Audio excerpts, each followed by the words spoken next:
Hello, online tracker में आपका हार्दिक स्वागत है। जैसा कि आप थंबनेल पर देखकर जान चुके होंगे कि क्या अब आएगी स्कॉलरशिप किसी की भी या फिर नहीं आने वाली किसी की भी, तो सब कुछ इस वीडियो में चर्चा करेंगे। और जिसको नहीं मिला है उनको कुछ करना भी है कि नहीं करना है।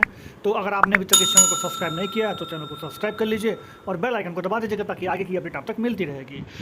और चलिए मैं वीडियो की शुरुआत कर रहा हूँ। देखिए, सबसे पहले मैं आपको बता दूँ, कमेंट बाद में चर्चा कर लेंगे।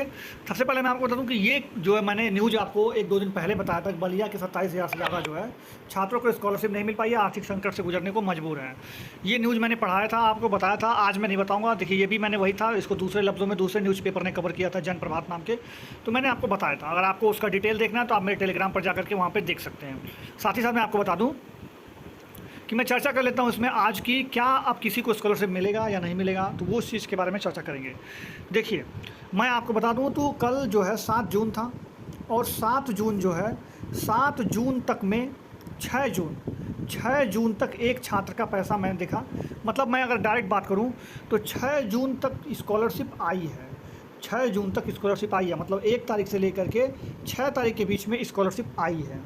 कल के डेट में यानी 7 तारीख में जो है स्कॉलरशिप बिल्कुल नहीं आई है। मतलब कल स्कॉलरशिप 7 तारीख में एक भी स्टूडेंट हमको नहीं मिला जो कहा हो कि स्कॉलरशिप आई है। मतलब 7 तारीख के डेट में किसी को स्कॉलरशिप नहीं मिली है। तो इसमें सबसे बड़ा क्वेश्चन मार्क ये है कि क्या अब स्कॉलरशिप मिलेगा भी, कि बात यहीं पर ख़त्म हो चुकी है। तो देखिए, सबसे पहले चीज़ मैं आपको बता दूँ कि जो ये न्यूज़ है वो 5 तारीख के अराउंड की ये न्यूज़ आपको मैंने पढ़ा रहा हूँ। तो ये 5 तारीख की न्यूज़ है। तो यहाँ से क्या हुआ है कि ये मंत्री हैं, ये आप देख सकते हैं, ऊपर मैं आपको दिखा दूँ, नीचे है। देखिए, ये मंत्री हैं, ये मंत्री का नाम मुझे याद नहीं है क्या है, आप उसमें देख लीजिएगा पेपर में। ये मंत्री हैं, ये अल्पसंख्यक मंत्री हैं, अल्पसंख्यक कल्याण मंत्री हैं, अपने उत्तर प्रदेश के राज्य मंत्री हैं। तो ये मंत्री हैं वहाँ पे बलिया में, इनका जो है संसदीय क्षेत्र है। तो बलिया में बहुत से ज़्यादा छात्रों की स्कॉलरशिप नहीं आ पाई थी, जिसके कारण इन्होंने अपनी आवाज़ जो है सरकार तक पहुँचाई है। अब देखिए, ये मैं आपको बता दूं कि ये करीब 3, 4, 5 तक में ये अपनी आवाज़ को दे रहे थे। मतलब ये मान के चलिए कि 5 तारीख तक, 5 जून तक इनकी बात मान लीजिए सरकार तक पहुंची होगी। अब इस पर एक्शन लेना है कि नहीं लेना है, क्या करना है क्या नहीं करना है, सरकार कुछ ना कुछ इस पर डिसाइड करेगी। जिसको डिसाइड करने में 2-4 दिन का समय तो लगेगा ही लगेगा। यानी हम मान के चलिए कि 10 जून तक तो इस बात पे डिसाइड हो जाएगा कि क्या अब किसी को आगे स्कॉलरशिप देनी है या नहीं देनी है।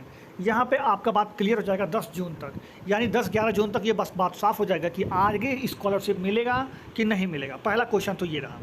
दूसरा बात मैं आपको बता दूं, तो अगर स्कॉलरशिप मिलने की उम्मीद भी है तो किसको उम्मीद है, किसको मिलेगी किसको नहीं मिलेगी, इस बारे में चर्चा कर लेते हैं। देखिए, अगर बात फॉर्म वेरीफाई वालों की है तो वेरीफाई वालों की तो बिल्कुल उम्मीद है।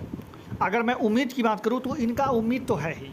साथ ही साथ मैं आपको बता दूं कि अभी नया केस क्या हुआ है। पहले क्या था, फॉर्म वेरीफाई हुआ था, बीच में 10-15 दिन पहले क्या हुआ, ये वेरीफाई से ब्लॉक्ड हो गया, ब्लॉक्ड ड्यू टू करके दिखाने लगा। मतलब पहले फॉर्म वेरीफाई किए थे, फिर बाद में ब्लॉक कर दिए। मुझे ये बात नहीं समझ में आया, जब वेरीफाई था तो ब्लॉक कैसे हो सकता है। मतलब जो गलती थी वो तो यहीं चेक हो गई थी, तो अब कोई रीज़न दे करके ब्लॉक करने का मतलब कुछ बनता ही नहीं है। दूसरी बात, ब्लॉक मतलब रास्ता बंद कर देना, स्कॉलरशिप नहीं देना। तो ऐसा क्यों करना, अगर ऐसा था तो उसको स्कॉलरशिप के लिए वेरीफाई नहीं करना चाहिए, रिकमेंड ही नहीं करना चाहिए कभी भी। तो अगर रिकमेंड किए उसके बाद ब्लॉक किए, मैं एक चीज़ और आपको बता दूँ कि जिनका वेरीफाई था और फिर ब्लॉक किया गया, उनमें से बहुत सारे स्टूडेंट ऐसे भी हैं जिनका ब्लॉक से हटा करके स्टेटस को स्कॉलरशिप में बदल दिया गया है, और उसमें से किसी न किसी की 1-2 लोग की आई भी है। तो मतलब आप वेट करिए, वेरीफाई से जो ब्लॉक हुआ है वापस से वो कुछ न कुछ स्टेटस में बदलाव होना तो तय है। अब एक बात, मसला यहाँ पे और चला आ रहा है, वो मसला आप ज़रा ध्यान से सुनिएगा। बहुत सारे छात्र मुझे ऐसे मिले जिन्होंने कहा कि मेरा जो है वेरीफाई था, लेकिन अब क्या स्टेटस ब्लैंक आ रहा है। ब्लैंक कहने का मतलब ये कुछ नहीं शो कर रहा है। पहले वेरीफाई था, स्कॉलरशिप नहीं मिला, उसके बाद अब स्टेटस जो है ब्लैंक हो गया है, मतलब खाली। जैसे ही वो सर्च करते हैं खाली दिखता है, ना उसमें डेट ऑफ बर्थ, ना उसमें नाम, ना रोल नंबर, कुछ नहीं दिखता, सिर्फ खाली दिखता है। ऐसे लोगों को मैं बता दूं कि सर्वर में थोड़ी सी प्रॉब्लम चल रही है, सर्वर का इशू चल रहा है थोड़ा सा। तो आप इस पर ध्यान ना दें कि आपका फॉर्म वेरीफाई था या ब्लॉक था, अब ब्लैंक आ रहा है। अब जो ब्लैंक आ रहा है वो सर्वर का इशू है। अब ये सर्वर जितने जल्दी ठीक हो जाएगा आपका स्टेटस वापस से शो होने लगेगा। इसमें परेशान होने वाली बात बिल्कुल भी नहीं है। जिनका भी ब्लैंक आ रहा है, कुछ स्टेटस शो ही नहीं हो रहा है, कुछ लोगों का हो रहा है, ज़्यादा लोगों का नहीं है ऐसा। मतलब कुछ संख्या में ऐसे लोग हैं जिनका ब्लैंक हो गया स्टेटस, पहले कुछ दिखा रहा था, वेरीफाई, ब्लॉक, कुछ ना कुछ दिखा रहा था, बाद में जो है वो ब्लैंक हो गया। तो इस तरह का जो भी स्टेटस का प्रॉब्लम है आप वेट कर लीजिए, सर्वर इशू जैसे ही सॉल्व होगा वापस से आपका स्टेटस शो होने लगेगा। और उम्मीद की जा रही है कि वो स्टेटस चेंज होगा। और चेंज होने के साथ साथ मान लीजिए अब ये चेंज किस तरह से होता है, स्कॉलरशिप देना है कि नहीं देना है, तो बात की बात है। तो आप सबसे पहले 11 जून तक, 10 से 11 जून तक का वेट करिए। इस पर क्या एक्शन ये सरकार लेती है, इस बारे में चर्चा हो पाएगी तब अच्छे से। दूसरी बात, जिनको स्कॉलरशिप नहीं मिली है, अगर फॉर्म वेरीफाई है तो आप वेट करते रहिए, आप इंतज़ार कर लीजिए, आपको मिलने का उम्मीद बना हुआ है। साथ ही साथ जिनका अनअवेलेबिलिटी या फंड वाला स्टेटस है, उनको भी हम कहेंगे कि आप वेट कर लीजिए। सरकार क्या निर्णय लेती है वो तो सरकार के ऊपर है, लेकिन आप वेट कर लीजिए, क्योंकि मैं ये नहीं कहूँगा कि आपकी स्कॉलरशिप 100% आ जाएगी, और मैं ये भी नहीं कहूँगा कि आपकी स्कॉलरशिप नहीं ही आएगी। मैं ये कहूँगा कि उम्मीद रखिए, आना ना आना तो समय के ऊपर है। हालांकि कुछ छात्रों का स्कॉलरशिप तो नहीं आ पाएगा, क्योंकि हर साल कुछ ना कुछ लोगों का नहीं आ पाता, ये सच है, इसमें कोई दो राय नहीं, इसमें कोई छिपाने वाली बात नहीं है कि हर साल कुछ ना कुछ लोगों का स्कॉलरशिप नहीं आ पाता है, फॉर्म वेरीफाई होने के बाद भी, मतलब फंड नहीं होता है इसलिए नहीं देते हैं। तो इस तरह का जो है प्रॉब्लम होता है। तो आप वेट कर लीजिए 10, 11, 12 तारीख तक का, उसके बाद मामला जो है बिल्कुल साफ़ हो जाएगा, क्लियर हो जाएगा। चलिए, इतना बात आप सुन लीजिए। अब मैं आपको 2-3 स्टेटस है उनके बारे में, मतलब 2-3 लोगों का कमेंट है, उनके भी जवाब दे देता हूँ थोड़ा बहुत। देखिए सर, मेरी सेकंड इंस्टॉलमेंट तो आप 10, 11 तारीख तक का वेट कर लीजिए। शिवम कुमार जी, आप वेट कर लीजिए थोड़ा सा बस। जिंक गेमर जी, आप भी वेट कर लीजिए सेकंड इंस्टॉलमेंट के लिए। सेकंड इंस्टॉलमेंट तो दे देना चाहिए मेरे हिसाब से, क्योंकि फर्स्ट आया तो दूसरा इंस्टॉलमेंट तो केंद्र सरकार को देना, उसमें तो राज्य का कोई रोल है ही नहीं, तो इनको तो स्कॉलरशिप मिल जाना चाहिए। ये बोल रहे हैं सर मेरा वेरीफाई था पहले, मैंने अभी बताया ना, वही स्टेटस से बोला। गोविंद सोनकर जी बोल रहे हैं सर मेरा पहले वेरीफाई था, बाद में ब्लॉक हो गया, अब स्कॉलरशिप आएगा नहीं, बता दीजिए। तो मैं आपको बता दूं कि पहले स्टेटस आपका चेंज होगा, और थोड़ा सा वेट कर लीजिए, आप बस इंतजार कर लीजिए और हो जाएगा वो।